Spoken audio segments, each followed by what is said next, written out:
Hey everybody, thanks for coming back to the Roots Motorsports channel. It's me, Marlon, and I'm doing another car review video today. Today I'm here with a good friend of mine, and we're gonna do this video and feature his car. So here we go. Yes, and what going? Bless up. Yes, yes. Long time now, we no link up. Yeah, man. all right. So how things, by the way? Things good. Yeah, how the new year so far? New year start off real active. Set some new goals and we get ready for tackle it. You know them way there? Real. All right. So, what you bring on forward today for take a look at? Well, this, them call it the Tercel. Oh, really? Yeah. How you got the name? Well, it's terrible, you know, and a lot of people, after a while, them realize, say, yo, it's not normal.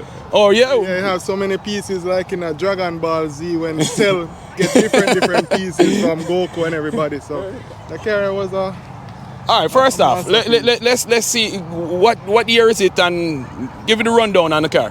So it's a 1995 Toyota Tercel.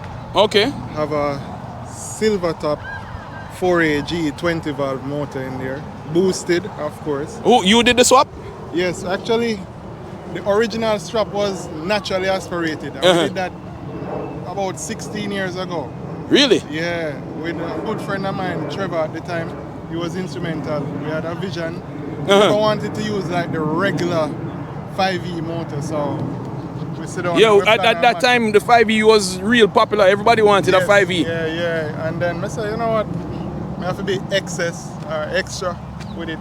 They want something different. So Trevor actually helped me fabricate most of the work. Oh, really? Yeah. Well, you know, funny enough, and I can agree with you because Trevor helped me out with quite a few Tercels that I had, and I probably put a picture of a couple of them here. But yeah, big up yourself, Trevor. Yeah, man. No Dragonfly. That's it. Yeah, Dragonfly spec. Yeah, that's where it started from. But yeah, after we drop in the motor, run it for a while, naturally aspirated, and then I decided like you get used to hold on, you say 16 years ago, so how long you have had the car? Well, it's actually the first car I buy when I come to America, so it's about 20 years now. Wow. Yeah. Wow. Most people don't keep a car that long. No, this one, it get all of the garage clean treatment, better than all of the other vehicles that we have. Yeah, that kind of happened. I guess there's some sentimental attachment to it. Yeah, man, definitely. You know, I really think a car is like an extension of your personality. Very true. You know, so everybody do their vehicle the way how them want to do it. This, when I was homeless, I was in this car. What do you mean? Yeah. That's something new, man. Man. You went down that path to Bridget? Everybody get faced with hard life. Yeah. Yeah. You know, you have a dream and a vision, and sometimes things don't work the way how you want. But yeah, sleeping in this car for like 8 months. And really? Then say, yeah. Why? Well, I'm glad. From there, so why? Hard times bring out some good results, right? Build character. We call it character building moments. I hear you. All right, let's get into the car. It says 1995 Toyota Tercel. Yes. So, first of all, in terms of specs, upgraded suspension running a GAB, adjustable coilover suspension. Had to do some conversion for the back end, so I'm running disc brakes in the back as well. Is that the Starlet disc brakes? Yes, Starlet. Very good combination. As a matter of fact, it worked out way better because it kind of changed the offset a little bit, so you get like a tuck. Oh, okay. Yeah. So did you use the Starlet rear beam with complete rear beam? Complete with everything. Okay. Handbrake, everything was. And both right up. No modifications needed. Okay. And then for the front now, I'm running 1997 Corolla and Miata setup. Yeah, Miata. Well, car Frankenstein, man. So it's the Miata, what, rotor? Miata rotor. With a 97 Corolla bigger piston front calipers. Okay. Wicked. Let me zoom in on this real quick. Okay. Did you have to do any machining or any kind of fabrication to get that on? Nothing major, just the hub itself, because of how it was shaped, you had to just machine just the edge, just grind it down. Okay, for clearance. For the rotor slide on. Yeah. Okay, cool. But it worked good. I mean, upgraded this pad. Was running some Hawk before. And then I got some from Just Japs for the back end. Yeah. From where? Just Japs import. Big up Craig. Yeah. All right. Big up yourself, Craig. As a matter of fact, when we do the first swap, a Craig forklift we used to put the engine in the car. Really? Never have no engine high. Yeah. Oh yeah, over in Opalaka. Yes. Yeah. All right, all right, all right. Let's take a look on the interior. What you got going on there? All right, all right. All business, huh? Yes. So Nice, nice, nice. You keep the interior nice. Yeah, just some minor blemishes, but I'm running some Paseo seats. Oh yeah, They're these both right in. these were really sought after back in the day. Yes. Everybody at a Tercel wanted those seats. Ride real good. That's it, like about 2 inches lower, so you Yeah, get that and bucket feeling. It really, and the really nice. support, the side support, pretty good too. Yeah. Yeah, man. So all right, some gauges going on. Why you keep it old school with the monster You top? have to have an old school gauge, brother. Not like seeing that rev limiter bounce and the orange light come on. You know, it's a different feeling. I hear you. I hear you. I was just running the regular air fuel, and this is actually a shift light as well. I was running the digital one before, but because of how quickly boost come on and stuff, I could never time the shift points properly. So I ended up getting the monster attack Okay. autometer, and it worked very, very good. Yeah, I mean, people still use them. People still buying them. Yeah, Still man. a cool thing to see in a car still nowadays. Yeah. You know. What standalone or what engine management system you running? So right now I'm running a Haltech Oh yeah, which one? Sport 1000. Oh, okay, okay. Yeah. And who was tuning it for you? Puffworks. Oh, really? Richard Nicholas, yeah, Puffworks tune. Oh. Known in Jamaica for a lot of fast cars. Hold on, what kind of car he has down there? He got Starlet, a yes, blue Starlet? Blue Starlet. Oh, okay, okay. Him have the record now. Uh-huh. The 9-second class now. Yeah, Oh, really? Yeah, he Really? did really good. You know what? I think he came up here and tuned somebody else's car, you know, a Starlet with a 20 valve, Yeah. silver top 20 valve. But we probably catch up with him one day. Yeah, one man. day. Very All right. good guy. Him know him stuff. Really Yeah. know him stuff. Actually, all the race season, he's been my tuner. He's Oh, the okay. only person that ever touched the car too. Wicked, Yeah, wicked. So him know it inside out. That's why we say put the stick on, represent it. Yeah, represent. All right. All right. You want to pop the bonnet and let's check, see what's going on there. Wicked. The extra touch, you know? You have to. Look convincing. Brace yourself. Oh, bam. All right. So, kind of give us a rundown on, first of all, the swap for anybody that don't know. What we have going on here?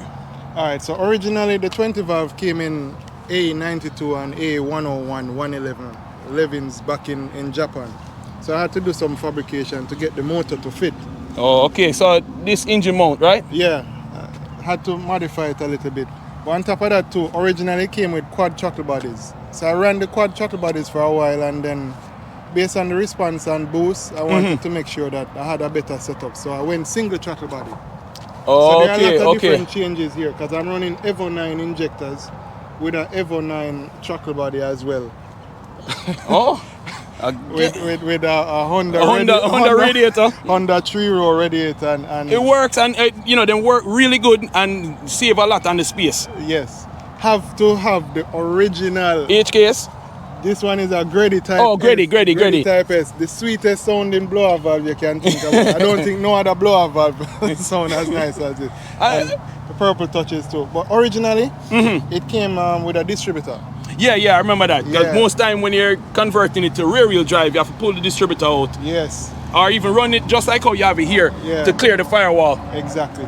So yeah, for the amount of power that we wanted to make, I think it would be better to just run coil and plug setup and then do a crank trigger setup. Oh, okay. As So well. you're not using this for the trigger signal or for the Part of trigger? it, yeah, double. Oh, 'Cause we okay. have a What's crank that? trigger as well. Sequential? Yes. Okay. Because we were running it that way before, and it run really well. And Oh, the okay. coil plugs, Which coils are those? these are Look like Denso something- original Toyota. Yeah. Yeah. Look like something from From off of the one NZ. 1NZ, Yeah? yes. Okay. Very And good. What Work really pressure regulator you running back there? So this is actually a old school Paxton. Oh, really? Yeah. Where you find that, man? That was a used was actually some Mustang guys had it on eBay, and I was talking to them and said, yo, I'm on a budget and I need a pressure regulator. Got it for like $40. Really? And, Yeah. it's been holding up all this time? Raced the whole season originally, no issues. Knock on Okay, wood. okay. Yeah. And okay, so since you said that, how much racing have you done with the car? Well, back then, about prior to COVID, Yeah. And right in the middle of it too, I was competing in the IRRA, Road Racing Association. Very good season, competed in the Class 4. Between me and you, that was a whole nother experience because being the only Tercel there too. Yeah, so was there a class for you? Yes. Okay. There were several different classes based on, it was like 3 classes and then an unlimited class. Okay. So it was a real good event. I learned a lot, got to meet a lot of people as well.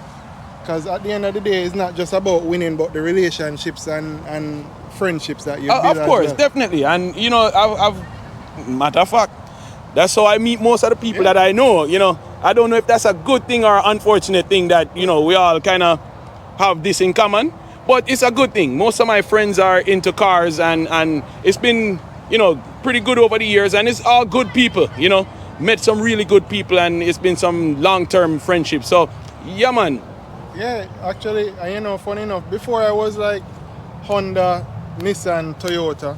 But I realized too, in the industry, everybody have their own preference. Oh yeah, definitely. And the passion of motorsports, it can build some solid relationship. A lot of the guys that I was competing with at the time, Eddie, Rusty, all of them Subaru guys, me and them reason same way. Because it's life, we still communicate and have fun. And there's a common bond. Yeah. You know, there's a common ground and you know, you can relate and have a conversation. And believe me, even though we kind of relate on a car motorsports basis, there's more to the conversation sometimes. It's not just about cars and that's the only thing. So I don't want people to get that idea that we're obsessed with only cars, right, you know. Right. We have other things going on outside of cars, but that's where the common bond is and we share something in common. So, you know, it goes a long way, you know. And you learn.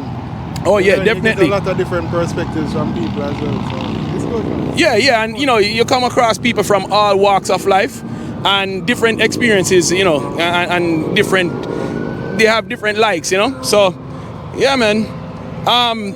So, what was your experience like with the racing? Getting back to that. All right. So, starting off, I was on a budget, so I had to get a few things done to the car to get it race ready. Okay. Shout out to Damian Leasing because every one of the events, he was like right there. I remember chopping axles too, turning up the power going out there. Oh, really? Yeah, and chop both axles.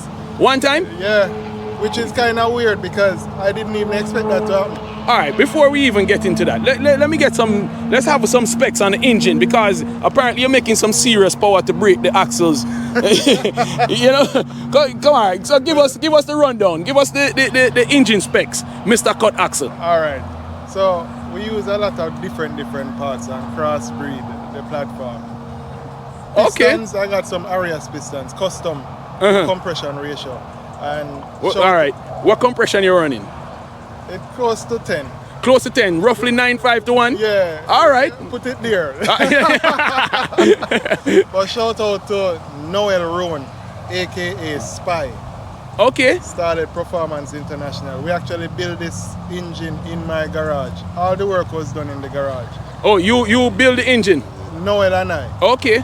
And at the time, I said, listen, I got hurt with my job, tore my shoulder out and I had some downtime and I said, right now would be the best time to just start working on the car. So we did it in like a week and couple days. Everything was done. Everything done? Yeah. Okay, so internally, you say you have upgrade pistons. What about the rods? Because I know the silver top rods are supposed to be stronger than the black top rods. Yes, very, very strong. Because I have pictures of the comparison. So we're running the silver top, basically just the same specs to the GZ rods. Okay. But I still have in stock rod bolts. Stock rod? Yes. Wow. At the time, I ordered the ARP. Well, they didn't have it in stock? Yeah, and by the time we were waiting to get the build done, he's like, you know what? We make 400 enough on these rod bolts, so you can do the same. So I'm like, all right, let's shoot for the moon. Okay, okay. So we actually still running the stock rods and stock rod bolts. So are you still running a stock? Is it the head still stock or any porting or? No porting. Stock head. Remove the quad chuckle and run a single plenum. Okay. Who built the plenum for you? Actually, Rich. I bought this from Evo. Oh, really? Yeah, Rich. Shout out to the Turbo Dad. there were two different phases of the build. So Rich, I asked him to port out the intake and make everything clean and nice. Yeah. And then he refab all of the intake plenum and brake booster lines and everything too. Okay, so you had to change the line to accommodate the new plenum. Yeah, and then we did back over where the injectors sit to make sure that the angle was proper. Okay, Yeah. so how it fires into the combustion chamber. Right. Make sure everything was super. Nice. But I didn't have this turbo on before, you know. Before I had a Evo 9 turbo, one of the 10.5 Okay. centimeter, which was good. I had a different manifold, but for interest of space, I saw the excess power logo, which I'm like, ironically, they're sending me a sign to say, yo, you need to do it. Yeah, so and it fit really nice in there. Did you have to fabricate or do any other fabrication to get that manifold in there? Yeah, actually it's for B18, you know. Oh, really? Yeah, we cut off the flange and replace that. Right. Rich actually did that for me, and then I took it down to coating. Jet hot? Yes. Okay. Yeah, you know them, right? Yeah. Actually, back in couple years back when I just did my 510, I put a KA motor in there. Anyway, Backyard Performance back in those days built a turbo manifold for my 510 with the KA motor, and Jet Hot did the coating for me. So yeah, I had some experience with them, and they did really good job back then. And as you can see here on this one, the job does hold up. So all right, so as far as gearbox, what gearbox you running? Running the stock gearbox, we just added a BZR11 LSD to it. Okay. It's a silver top box. It hold the power real good. I'm actually surprised. I have a backup box though, which we put some different combination ratios in there. Oh, really? Yeah, because right now, where I'm hitting limiter and fourth going into it, we want to have some longer gears to get better tapping, because third to fourth is ridiculous in this car. Really ridiculous. I mean, a couple of things to mention though. Ratioing is important. I see a lot of folks when they're building a car, they build the car for a certain setup. One of the things I recommend is build your car for what you're going to compete in. So if you're gonna if you're gonna do quarter mile, run some quarter mile ratios. If you're gonna do road racing, build some road racing ratios that will work best for you. But for this, it was more street and road racing. Okay. But it worked out real good. It worked out real good. What gear ratio are you running on this now? Being that you was running the road racing. Well, the stock box. Oh, it's a stock gear ratio? Stock gear ratios. Yeah. Okay. What kind of miles per hour are you getting out there? Man, laugh. Well, I'm chopping like 136. Oh, okay. Yeah, and that's rolling from 40. Okay. Yeah. Wicked. I can't go faster because that's still right now. All of those events are on low boost setting. Oh, okay. Yeah, because I was running on pump gas still. I still want to go E85, but when we tune on Q16. And they put on some real decent numbers. Some real decent numbers. like what? What's the numbers you put on? Well, in the chat room, everybody says sandbagging, but it's capable of 430. 430? Yeah. And it's still 1.6, right? Yes, 1.6. Stock stroke, yeah. Wicked. Didn't bore the block or anything. Same setup. Stock bore, everything the same. Okay. And I see you have a nice intercooler down here. What intercooler is this? Excess power. Oh, okay, so you did excess power, manifold, intercooler, and what brand radiator?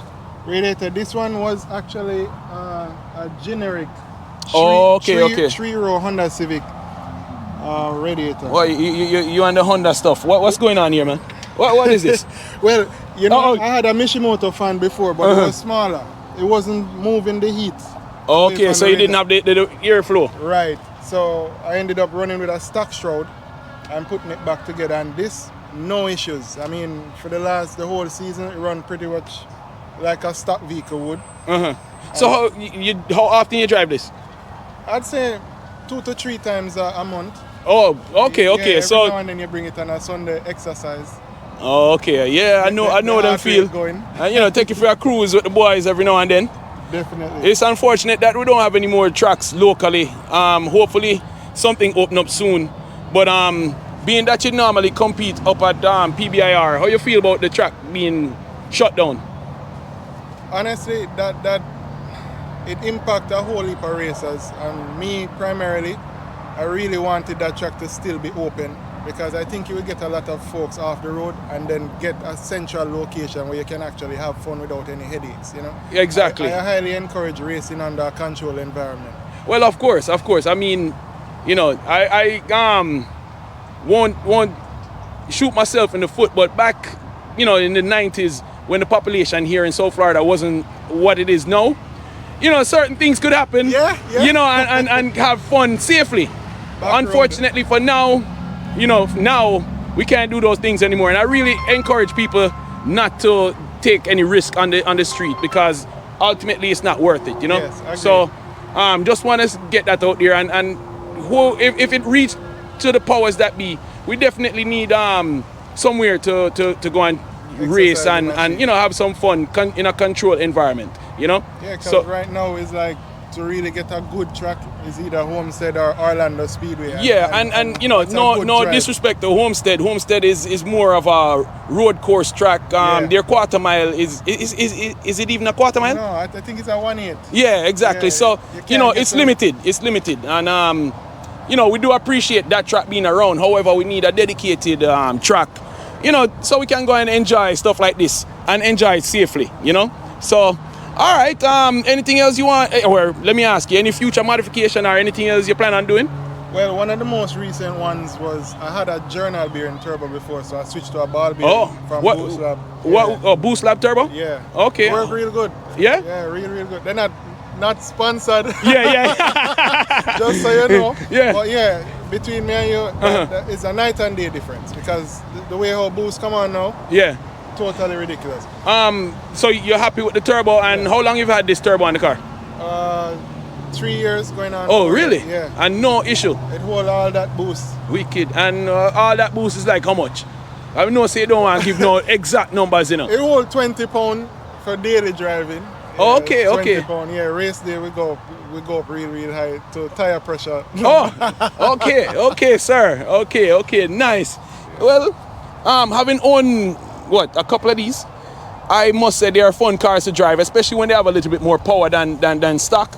I really enjoy them. They're very unassuming, you know, unless Mr. Ace in here step on the gas, he really won't know that is packing any punch. Yes. I mean, you can, if you have a keen eye, you can tell that, you know, he's done some upgrade, like he said, suspension and the brakes and stuff. But apart from that, the car is very unassuming.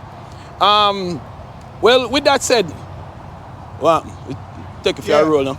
Yeah, definitely. Make a go up on the road and feel some boost. Yeah, man, safely. Safely. All right, so me and XS, we're gonna take the car out. Oh, nice stretch.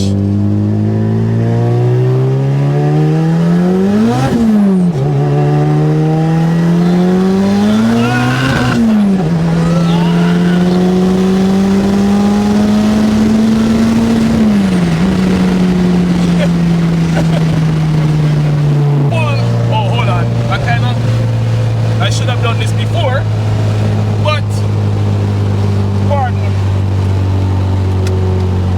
Yeah, man, I run really good, power come on strong, and have a little torque steer a little bit, but excess hold that, you know. Yeah, man, and the car ride pretty good. Apart from the exhaust, the car run really nice, and yeah, man, excess drove down from Palm Beach, we're in Broward. And yo, the car drive really good, man. What you have to say? Well, that's the purpose of a street car, really. Drive it on the truck, drive it back home, smooth. I wanted functionality and still have a little bit of stealth, which is good. Yeah, definitely, man, definitely. It drives good, suspension really nice, you know. So, like the car. Yeah. Maybe after this we get them a call back and see the needle move. Oh. Yeah, so cruising, you can cruise 90 or 100 miles an hour easy, really catch your foot on the gas. Yeah, really, yeah, and the power, come on. Really nice. What size turbo is it? It's similar to a Garrett 3076R. Oh, okay. Yeah, ball bearing. Yeah, come on, really nice. You can downshift and squeeze it that second.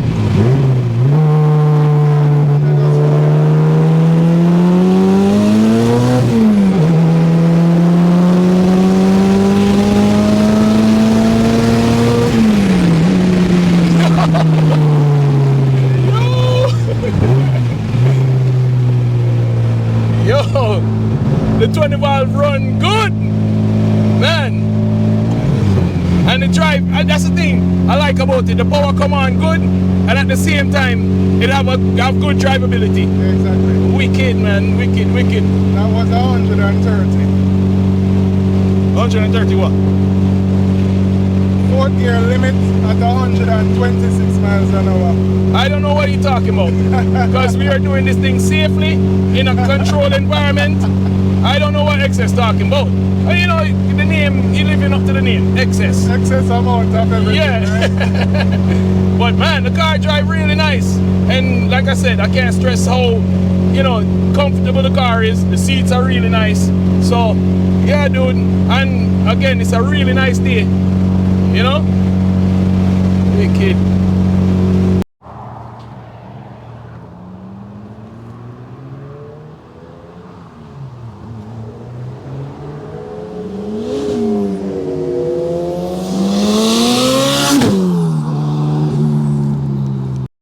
Yo, just want to say thank you to Asen for coming out here on Sunday. We almost didn't make this happen, you know, but it happened for a reason. Oh, I have to get this shirt, right? So appreciate you come out, my youth. Definitely. And was a pleasure. definitely appreciate it. The car run really good. So thanks for everybody for joining us again on the Roots Motorsports YouTube channel. And if you're a new viewer, you checking out the channel for the first time, please subscribe and like and share, comment. You can comment as much as you want. I'll answer all the comments. So on that note, and with that, we out.